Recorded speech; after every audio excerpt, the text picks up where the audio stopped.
नवविवाहिता चंद्रकला ने खुद को मारने के लिए जैसे ही तलवार उठाई, तभी देवी माँ प्रकट हुई और उसका हाथ पकड़ते हुए उसे ऐसा करने से रोक दिया। तब चंद्रकला बोली, हे देवी माँ, मेरे पति और उनके मित्र की बलि तो आप ले ही चुकी हो। इन दोनों को तो आपने अपना बलिदान देने से नहीं रोका, तो अब मुझे क्यों रोक रही हो? मेरी भी बलि ले लीजिए, और वैसे भी मैं अपने पति के बगैर जीकर करूंगी भी क्या? देवी माँ बोली, मैं तुम्हारे पति की भक्ति, राजकुमार जयराज की दोस्ती और तुम्हारी अपने पति के प्रति निष्ठा और प्रेम देखकर बहुत प्रसन्न हूँ। इसलिए मैं तुम्हारे पति और राजकुमार दोनों को जीवन दान देना चाहती हूँ। तुम ऐसा करो, दोनों के शीश उनके धड़ के ऊपर ज्यों के त्यों रख दो, मैं उन्हें पुनर्जीवित कर दूंगी। चंद्रकला ने जल्दी जल्दी से उन दोनों के सिर उठाए और उनके धड़ों के ऊपर रख दिए। देवी माँ ने अपना हाथ उठाकर एक दिव्य प्रकाश की किरण छोड़ी और दोनों जीवित हो गए। उनको जीवित करने के बाद देवी माँ अंतर्ध्यान हो गई, लेकिन जल्दबाजी में चंद्रकला से एक गड़बड़ हो गई। उसने अपने पति का सिर राजकुमार के धड़ के ऊपर रख दिया और राजकुमार का सिर उसके पति के धड़ पर। राजा विक्रमादित्य रानी के पलंग से बोले,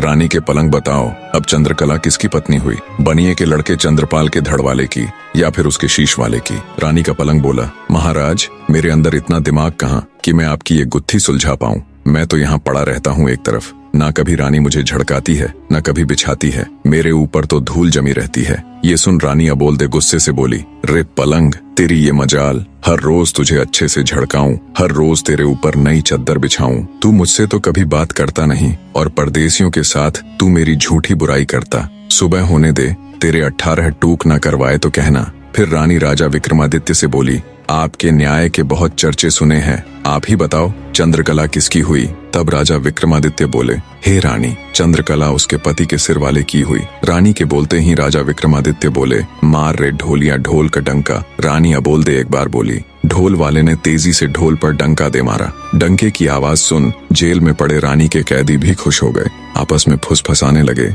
लगता है आया है कोई मालिक का नेक बंदा जो रानी अबोलदे को 4 बार बुलवाकर हमें भी इस कैद से आजाद करवा देगा। रानी फिर से एक पत्थर की मूर्त की तरह चुपचाप बैठ गई। राजा विक्रमादित्य रानी के मटके के ऊपर रखे वीर से बोले, भाई रानी के मटके, रात का एक पहर तो रानी के पलंग ने कटवा दिया, अब तुम भी कुछ कह सुनाओ, ऐसे तो ये रात कटेगी नहीं। तब रानी के मटके के ऊपर रखा हुआ वीर बोला, महाराज, मेरे अंदर इतनी बुद्धि कहाँ कि मैं आपको कुछ कह सुनाऊं। हाँ, आप कुछ कहेंगे तो हुंकारा जरूर भर दूंगा। तब राजा विक्रमादित्य बोले, अगर ऐसी बात है तो सुनो फिर, बने रहे।